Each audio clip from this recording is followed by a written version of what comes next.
what brought about this? Most of the people we came to meet here are not schooled. They have not actually interacted with other people. They have not traveled out. You understand? And most of them feel that Africans live in the tree, on the tree.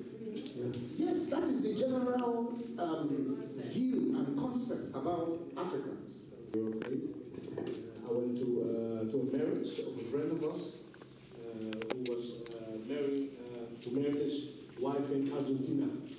So I went to Argentina with my brother, also a police officer, and he flew back after 5 days. It was a short wedding party, and we flew back. So we came back from Argentina and we landed on the Dutch soil, and there was also immigration check when you come out of the plane. 100% check, how they call it. And we were with 12 people.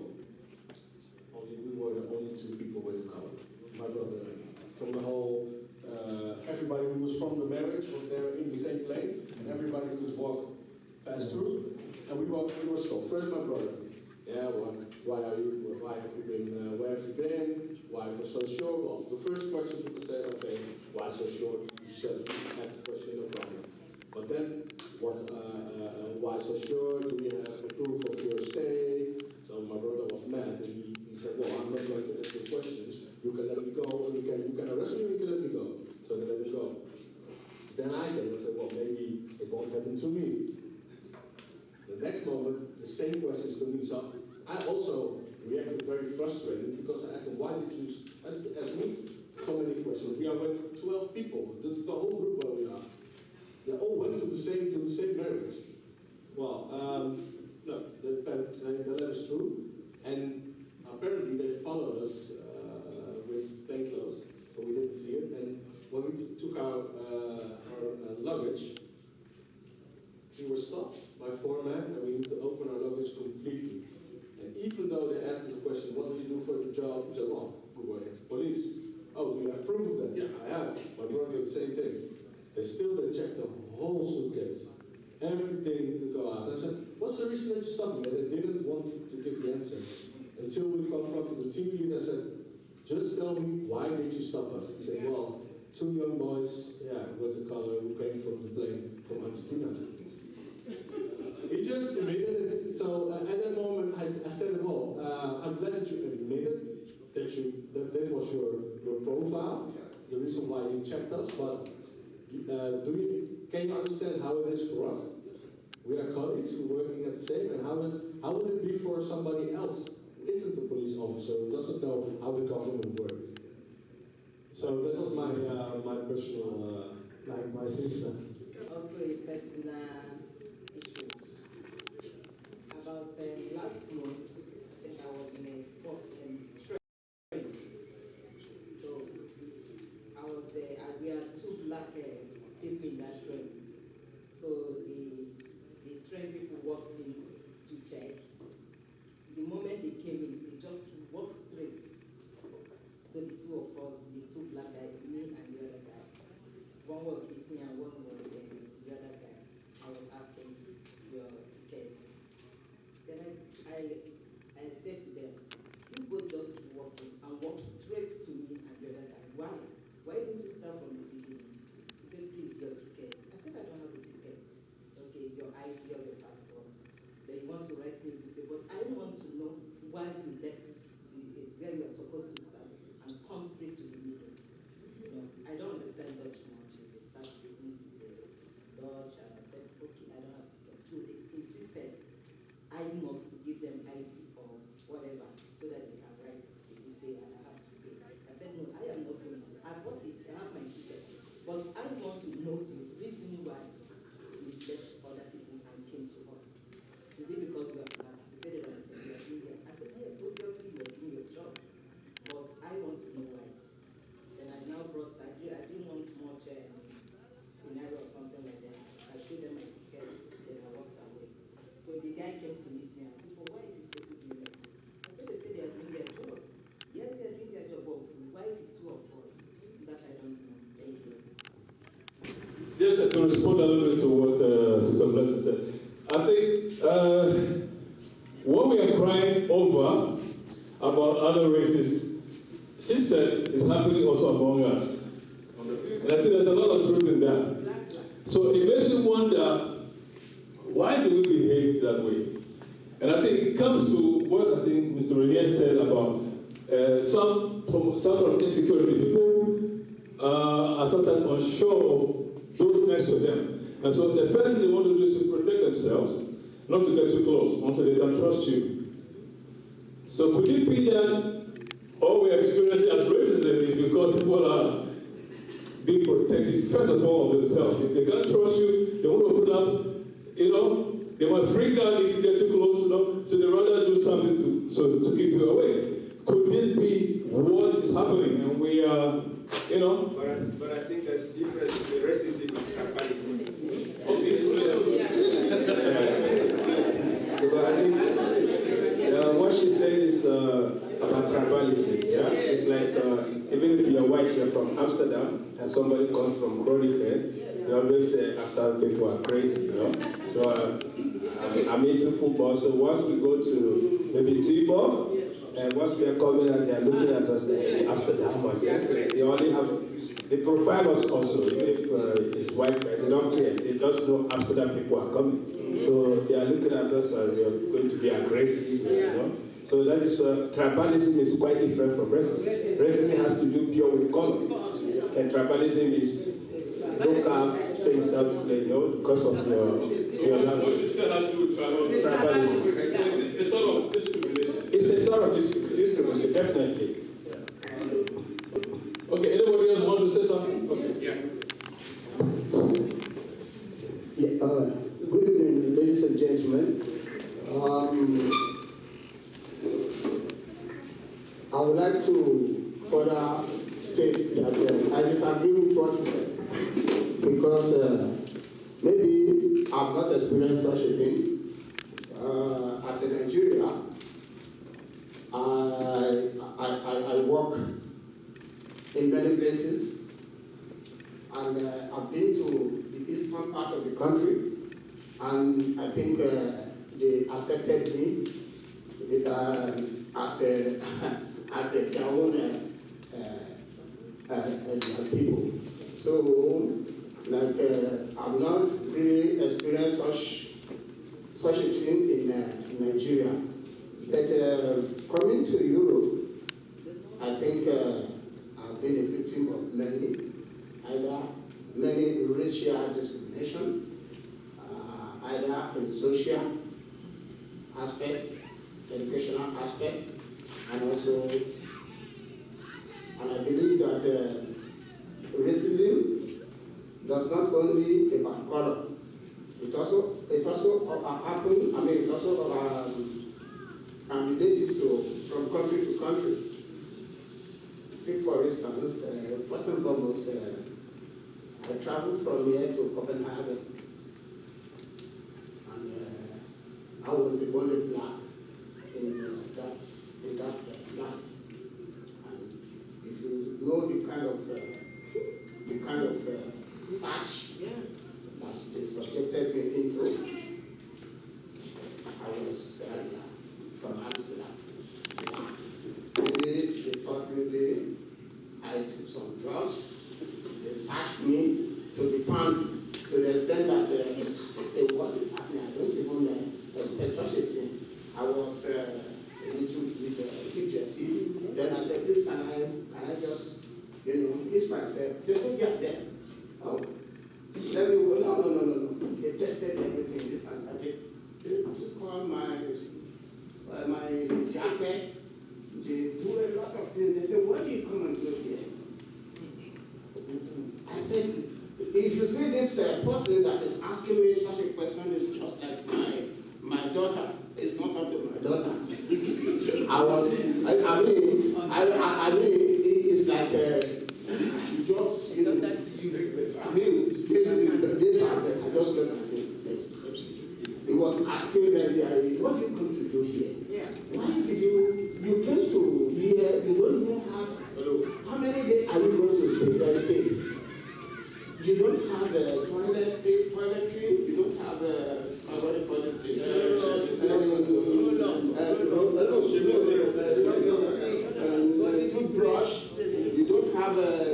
have a towel, and you said you are coming. I said, hey, come.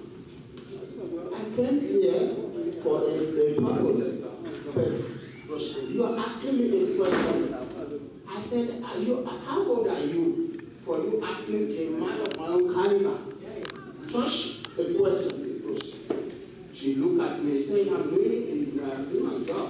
I said, yeah, but this is getting too much. You know, at the end of the day, and I said, I'm not coming to Copenhagen. I'm still going far to Harvard. He said, do you know your way? I said, hey, come on. Don't ask me that question. You have done your search. Do you see anything? They said, no, you can go. Then when I was going, they are still, smiling me. With with the little security conscience that I, from Nigeria, I look at them and say, this is just a Then another one, educational. I happen to study. I came to study in this country. And when we started this our course, I think the white people, they thought maybe we the black, we don't know anything. I think maybe that's what they know. So there's a project they gave us to do, and to the extent that they sideline all the blacks. Cameroon, Nepal, Nigeria, Cote d'Ivoire, they just sideline all the blacks. That is in the first year. I say, God, what is going to happen? What is going to happen? Then, at the end of the day, in the first semester, they found out that some of the blacks are, they are part of the people that have the highest grade, and then they now keep on coming. I'm coming to meet you to tap for one. What you have, But during that project, I think most of the students, they are paying international fee, and they have to walk. They walk overnight, and I think most of them have references. They cannot cope. And could you believe that I was the only person that did the project? I completed the project, and the man who happens to be the white person refused to mark the project. I said, why? They said, there's a limit that you have to submit it before 12 o'clock in the night. And because of that, I submitted it 5 minutes to 12. So that is the only thing that I was able to, that the authority vindicate me, because, I was saying, what is all this kind of thing? Despite the fact that all the knowledge, the efforts I put into this project, this man refused to mark my test. So I think this is another area we can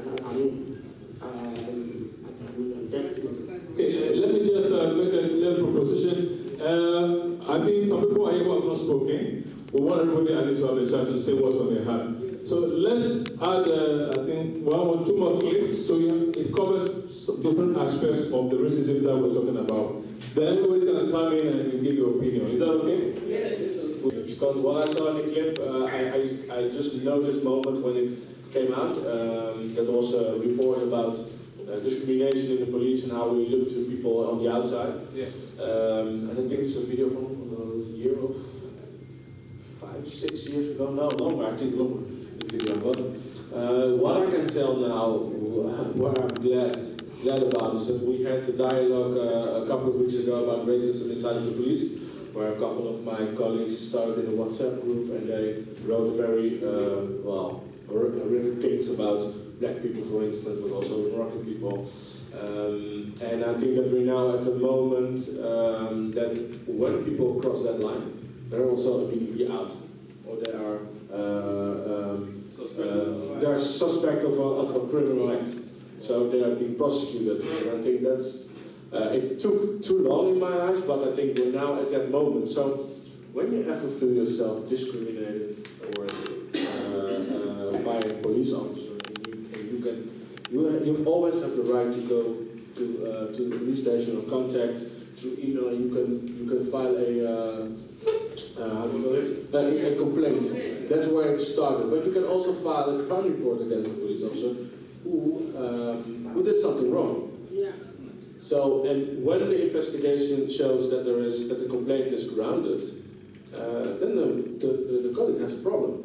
And even though when we say, well, it's not a criminal act, but when the police said, well, it's not according to our guidelines, as you look at this case, he can be sent out. Yeah. And it's not a discharge with honor. No, it's a dishonored discharge, and that's something you can never work at any government agency in the past, in the coming years. That's over and out.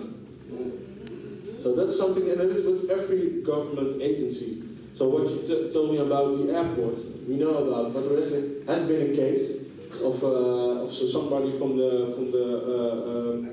Tweede Kamer who also experienced this when he came back from, I think also from Nigeria, and he came at the airport in Rotterdam, and he was picked out because of his color and where he came from. He filed a lawsuit and he won it, and that means that the Majesty, so the military police, is no longer allowed to choose people to check because of their ethnical background. It's prohibited now. So it's something that you have to know in mind. When you feel it's about that, then you can go, you can find a complaint. Okay. Thank you very much. That information is very important. Okay. Very, very important for us. I would like to respond to what you just said. Well, I believe it's right, but I'm looking at it in the other perspective. Like, because he's a Nigerian Community, he was able to lodge a complaint, and because of his position, maybe he was able to skate through. I'm looking at another person like me, who has no such profile. Will it be a fair hearing on my side if I came with a report that I was discriminated by a police officer and this is my complaint? Am I going to get a fair hearing? Yeah, what they now do is that when a complaint comes in, the complaint will always be checked by a let's say a commission, and in the commission there are no police officers, there are citizens. And there are citizens from different kind of ways of life. It's independent. So when the police says, well, we don't think it's discrimination, and you can put it through, they can tell you, do you still want to complete with the complaint? Then an independent commission will look at the complaint and will contact you. And if they say, well, we see that there are signs of discrimination or excessive violence by the police, then the case will be taken on, and it will be just so. Also, our investigation of police officers will be done by a separate unit. Well, a lot of people hate that unit in the police force, but they do the information to the police officers. But when we are committing a crime, it's the state detectives who will start the investigation. That's not part of the police. Why did you decide to call your party Article 1? Article 1 is the first article of our Dutch constitution, and to me it says a couple of things. It says literally that all who are in the Netherlands are equal under the law. This is not true in fact in daily life. It also says that discrimination based on anything from race, gender, sexual preference and such is prohibited, and this is also not being lived on a daily basis, obviously between individuals, but more dangerously and more importantly by the lawmakers and by government. we see a rise of unconstitutional laws being presented. We see a rise of unconstitutional ideas being normalized. So we feel that the first article of our Constitution is under pressure, it's in danger, and we're here to defend it. I think the Dutch have always been proud of the idea that they're incapable of racism, they're incapable of intolerance. However, as soon as you bring up an issue like blackface, so they feel attacked. Are you saying that we're racist because we have a blackface character that we celebrate? The whole concept of that is just unacceptable, or at least hard to accept.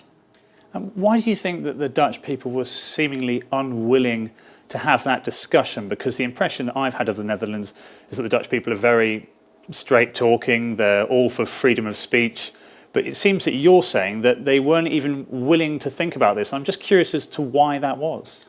One of the reasons is the Dutch are now being confronted with a part of their identity that they don't want to be confronted with. And if you grow up thinking that you're, and I'm not joking, that I think a lot of Dutch people think they are incapable of racism. So if this is your belief, and now somebody addresses a racist character in a children's party, or they address the common use of racist language, or the non-diversity of Dutch media, it becomes very personal, because you're under the impression that this is impossible. What kind of price have you paid for making these kind of declarations? There was a point where, on a daily basis, I would receive these threats, and other forms of violence, because people always tend to go, "Oh wow, death threats. Yeah, that's serious." But it's also serious when people describe in detail how they would like to rape you, for instance. I mean, the sexism and the racism that I've encountered,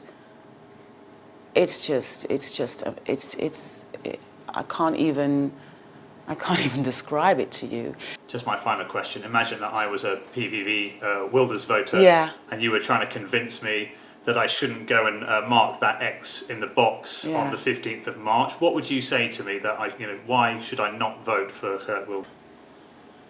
First, it's this one group of people.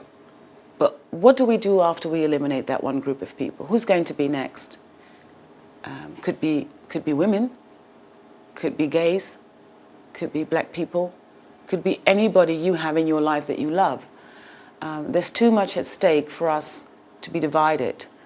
The number one solution is to unite, because Geert Wilders, who is preaching a revolution against the establishment, trust that he is the establishment.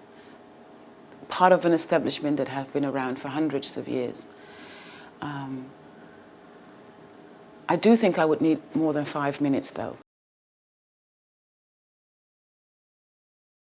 What's going on, fellas? Nothing, just selling lemonade. Ever said there was a disturbance? I called, that was me. These kids are up to no good. They are making way too much noise. They are getting water on my car. They don't belong here, sir. We live 2 streets over. Well, I mean, do you have a permit to operate a food stand in front of my house? You need a permit to sell lemonade? Move the lemonade stand down the street and turn down the music. Wait, sir, that's it? What do you want me to do, lady? Shut them down? I just got my car washed. Hey, buddy, what's up? Some lady called the cops on me. What lady? Over on Bundy. Who are you with? Todd and Deshaun. Blackets. Yeah.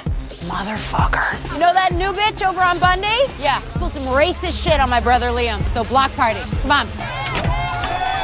Welcome to the South Side, bitch. Okay, you need to go home. Kids have always sold lemonade. Right here. Black kids, white kids, Russian kids, Mexican kids. Did you get away from my fence? Fuck your fence. Thank you. Thank you very much. Both, but I think you want to react. Oh, no. Well, I think it's time for us. So you can just share what you have seen related to what we are going through here, and share whatever you feel, your thoughts, and also we need to come up with some recommendations on how we can improve things the way they are. Yeah. Yeah. The first clip we watched and the last, they are similar, but then the end, justified the means. However, the other one was talking about discrimination, and it's more of social and religious discrimination, which the lady here interviewed spoke on a little bit, and that has to do with PVV. Now, we all know what led to, what played out in the early 2000s that led to the death of, the killing of Van Gogh. Not Infantine, we know, but I'm talking about Van Gogh in August here. It happened before us. That led to, during the war against terrorism and stuff like that. Now, the Muslims are being profiled, and there are Muslims amongst us. We are not all Christians. Well, to God be the glory, I'm a Christian.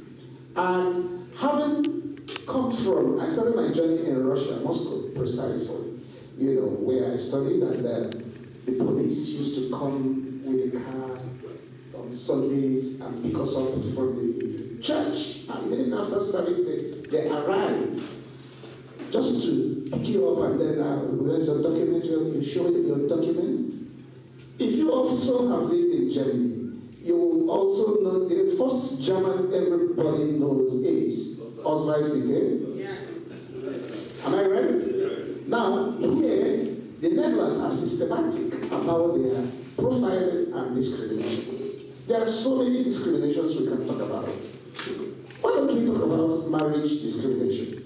How many here are here? How many of us here are with our spouses? How many? The Netherlands has been able to discriminate and tell you that you can't bring. I have a wife and children. They are in Nigeria. I am here. Why? I have the Dutch nationality. My last child has a Dutch nationality, but I cannot separate the two boys because I had to bring one and then leave our own. And it does not go down well with me. I have filed so many times, and there's still one ongoing. You pay €87 thereabout each time you to the E&E, and they will refuse you without any genuine reason. That is also discrimination. Let me tell you, where I live in Nord, we have the the Muslims.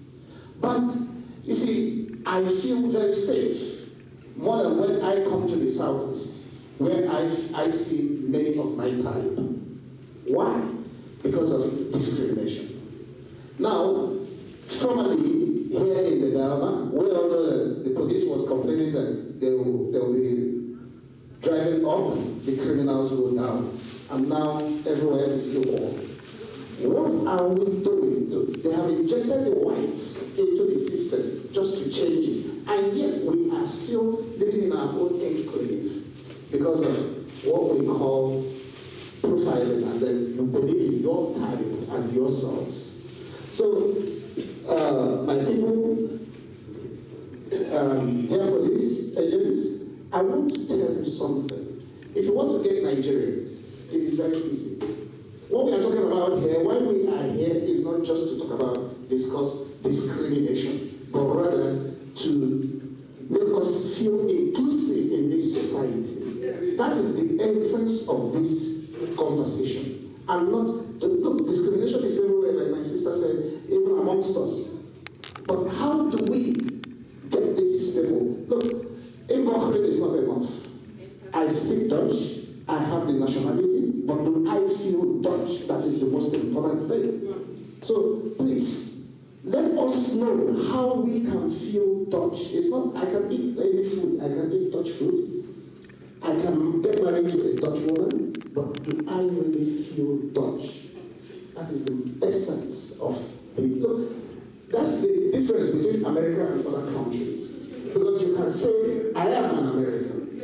And you claim it, but you can't claim to be a Dutchman. In Germany, you can't claim to be a German. They'll ask you, have you seen a German before?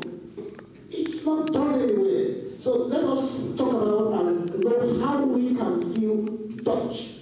That is the most important thing. Thank you very much. Okay, thank you. Let's have a little. For me, watching all the videos, I think, if you want to look at it from all the explanation, I think it's actually something that has to do with the human condition. If you look at it critically, it has to do with the human condition. And until individuals fix that, institutionally, sometimes it's not possible. The institution is they are trying to do A, B, C. Well, but like you said, democracy. Next time we vote, maybe we're going to vote a different party, and the party is going to come up with different kind of laws and other stuff. So things change. But what I realize is that the human condition doesn't change. Only a human being can fix themselves. You can discriminate against me, it doesn't matter to me, because I think, in my mind, you have a problem. I don't. I don't have a problem, you do have a problem. Go fix your problem, and then you can come talk to me, right? So in that case, there are people who will do what they will do. Recently, we saw a father take the life of 2 of his own children. How does that happen? Is he discriminating now against the woman or against the children? Or what was his motive for doing that? You see, I think that the human condition is a problem. And so when we gather like this, as people, let's look at each other as people and see, okay, what solution can we actually, it's not the whole of South that is represented here, but you represent a community. You represent a group of people that you influence. So what you can do in that group of people that you influence, maybe children, maybe adults, older people in your life, you can take some of these things probably that we discuss here every time and try to influence those people immediately around you. It's very difficult for us as human beings to influence people who are far away than the people who are close by to you. Let's say, for example, I experience somebody do something to me. Yeah. What I teach my own children is that, listen, you can never change another human being. You can only change yourself. If you do something that's bad to me, it is I have the power to say, you know what? I'm not going to react this way. I'm not going to react this way. I have the power, and I'm not going to give it to you. Because for me, changing the way I behave and I react based on what you do, that means I'll be doing things up and down every day. Because human beings are going to do it to you, whether you like it or not.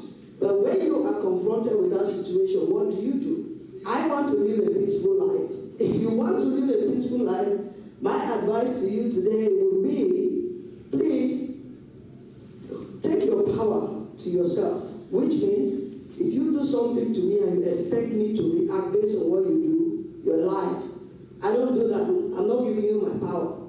So that is your power. You have the ability to look at someone and say, you know what, you did that because you don't know what you don't know. I know what I know. You cannot change my identity for who I am.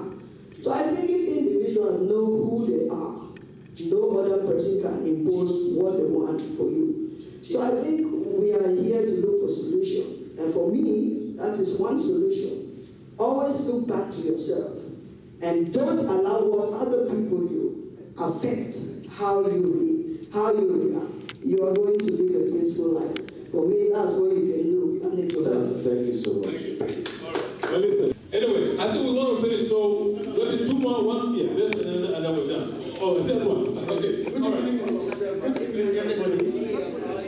Okay, go ahead. There is an incident which is very, very serious. I want to let the police know, and also other people who wants to give some contribution should please tell us what to do. This guy in question, the incident that happened, he is from the Yoruba, from Nigeria. So the guy is schooling in Portugal. He did a master's there. So he saw a woman online, and the woman now brought her hair. to legalize her as a co-partner, stuff like that. So this is just a relationship of about 2 months. Now, as a result of trying to legalize the paper for the boy, then a problem came up in the night as a result of sex. The woman wanted to have the boy by force, and the boy wasn't ready. This woman now started beating this boy in the night, kicked the boy out and broke the boy's phone. The boy now is stranded. Now the question now is that you can't beat a woman in this country. Does a woman have the right to beat a man under this kind of situation? The phone is an exhibit of the incident that happened. So where can we report this matter now? Because this thing happened 4 days ago. Thank you. Well, for instance, nobody has the right to hit somebody else or hurt somebody else. So when she hits the man, he can file a crime report. He can just go to the police, explain what happened, and file a crime report. Yes, this is not, you hear him now. When you get back, send the guy to the police station to make formal police report. Even in Nigeria, that is how it is done. You have to go to police station and report the case before the police will investigate. Yeah? Then, but there's something we are missing here, which we are still trying to get at. Personally, if we have Nigerian community and the police dialogue, this is an opportunity for us also as Nigerians to know your view about Nigerians. Are we doing well or are we not doing well? Well, what I can say is very easy. The community is doing well. Yeah. What can I say? So, honest answer. Yeah, because when I talk about the Nigerian community, and I think my colleagues can say the same thing, it's not that we see Nigerians very much more inside of the police or more in contact with the police than any other community. So therefore, I can say you're doing well. There's no difference. You're just like the other communities that we have. There are communities who are having more problems with criminal activities among the community, but for the Nigerian community, no, we don't have that. That is what I want to do, and I want us to come together from that. We thank the organizers of this initiative. We have been informed with a lot of informations, and we have all spoken very well. I want to address this issue because this is the way I feel, personal feelings. I've seen the face of tribalism, discrimination, and racism. Not until we start to address these issues, there will be any solutions. Like everyone had already said, we've all spoken of what is the solutions. Some of the answer, you've answered part of my questions because I wanted to ask or see, we're not going to leave here without coming up with any solutions. I really want to thank you for what you said earlier. That kind of settles my heart because you said most of the time when you stop to search cars or guys, the first thing they will say is to you is that you are a racist. But that does not stop you from doing your job. But after doing your job, you then ask them, what is the problem? What is the thing behind that word? It means a lot. Probably they must have gone through some racism, and that has hurt them so badly. So anytime they see a police officer cancer that is going to come up again. And they will say quickly to you, you are racist. Because that issue has not been addressed. Not until that issue is addressed, it's going to be all here. That is our mindset. We need to change that mindset. We need to sit on the table, put our hands on the desk to talk about this. From that moment, there will be solutions. To speak to the people, to ask them, why are you acting like this? What is the pain, the motive behind this word, racism, tribalism? Then when they speak, that can be the beginning of healing for the past hurt, pain that the person has been going through. Without that not be done, it's still going to be there like that. So we have to start from the grassroots to address it. Thank you so much. Wow, I love that. Another plus for her, that's good. Very well said. Okay. Cultural clash. Yes, that's what I call cultural clash. We're coming from different culture and coming here, meeting people from another culture. So both of them, you know, when they clash, there's always a tsunami. And because there's rule of law, so that's why it doesn't go out of place. So we look at the bigger picture. The bigger picture is, if you're discriminated upon or against, what do? For every crime, there are characteristics.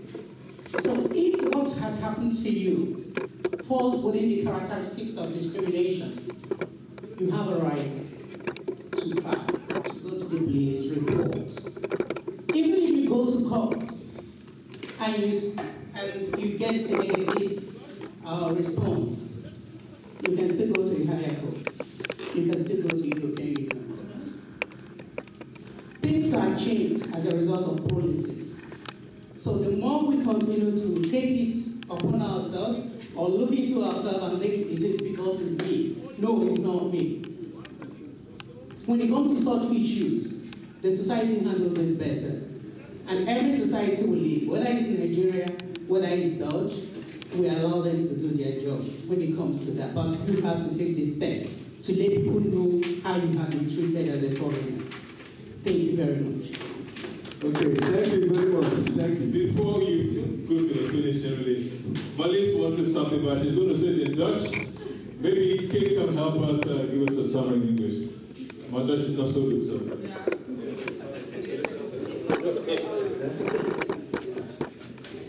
I can speak Dutch. Or I can speak English only myself.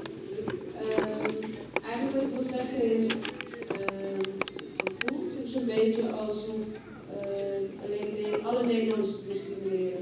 Maar als ik naar mezelf kijk, als witte vrouw, blanke vrouw, hoe je noemen wil, denk ik dat het toon muziek maakt op het moment dat je iemand aanspreekt of slaat, dat zeg maar de band kan maken of breken. En binnen de politie heb je heel veel cursussen die je kan volgen, waarop ook de culturele communicatie die ik 2 weken geleden heb gevolgd, waar je dan leert dat wij als westerse cultuur een ik-cultuur zijn en de cultuur eromheen een wij-cultuur zijn. En voor mij is het heel waardevol geweest om dat te leren, want wij als westerse denken alleen maar aan onszelf en binnen het gezin. En andere culturen, dus 80% van de wereld, denken aan de familie en de wij-cultuur. En als je dat begrijpt, dan kan je ook beter in contact komen met de mensen uit de wijk. Want het grappige is, ik kom uit Amsterdam-West en ik heb hiervoor gezegd van Bijlmermeer is niks voor mij, maar ik werk er nu 3 jaar en mijn hart ligt echt in de Bijlmer en ik hou echt van de mensen. Dus heel blij mee. Dat is wat ik wil zeggen. Dus niet elke Nederlander discrimineert. Zo voelt het soms namelijk wel. Dus ik hoop dat er ook politieagenten zijn die goed bejegenen en met een lach jullie aanspreken en een ander gevoel geven dan dat jullie misschien een vervelend gevoel hebben gehad met andere agenten. Dat hoop ik voor jullie allemaal. Alright. There were a lot of beautiful words being said, but I'm going to try to. I think the core of what she was trying to say is that not all Dutch people are racist or are being part of discrimination against others. And she was also saying that there is a difference between the us versus them narrative where she really feels like within the police she has really learned to get a grasp on that it's us, and at the end of the day, all humans, everyone is us, and as soon as you understand it, you know that racism is not part of every Dutch person. And she really hopes that you also have nice and lovely encounters with Dutch police officers, because she's from Amsterdam West, and before she started working here, she thought, well, Amsterdam Southeast, that's nothing for me, but now that she's here, she's in love with the area, so she won't be back. She never wants to change. We thank all the leaders who are here today. Thank you for your various communities you represent. But I would want to say something here. Remember that when we have a dialogue like this, it is for the people to come and earn their people. And it is for the people to come and learn and also have a relationship with other people. You mix up with other people. And who knows, as we have met it, because when we entered here, I saw how Chief Azakla and Ms. King, they were talking, and friendship developed from there. So if we lock our people up because we are leaders, we lock them behind the closed doors, and we come to be the one getting information for them to go and pass. There's no reason that passes that word. I mean, these are people who flew themselves from Africa and they came here, only that we have different ethnic meetings we belong. So you stop your opportunity to hold them back and say, let me go and hear what the police are saying, and then I come and give you back the information. It's not good. So let's try to deal with that mentality. It's our civic right to receive information. So every one of them, whether they are documented or undocumented, let us stop hearing for them. Let them come and hear by themselves. Please, let us go forward from here. Let us go forward. Stop coming alone. Leaders, come with the people you are leading. And God will bless you mightily.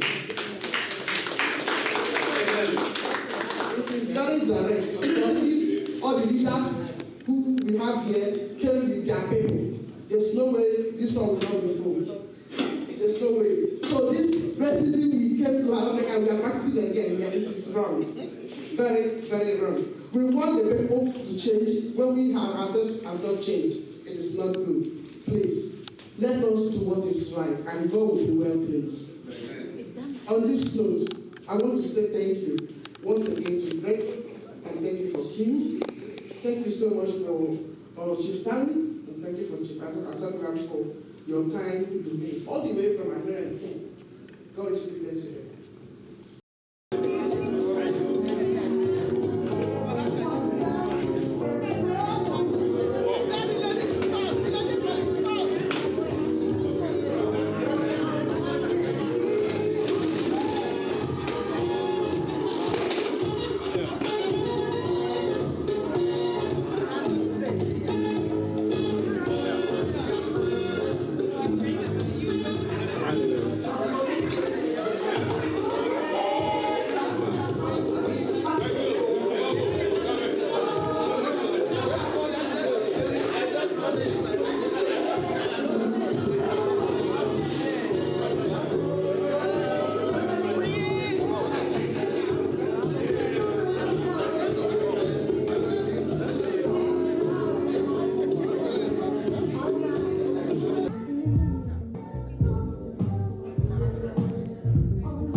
when you come out.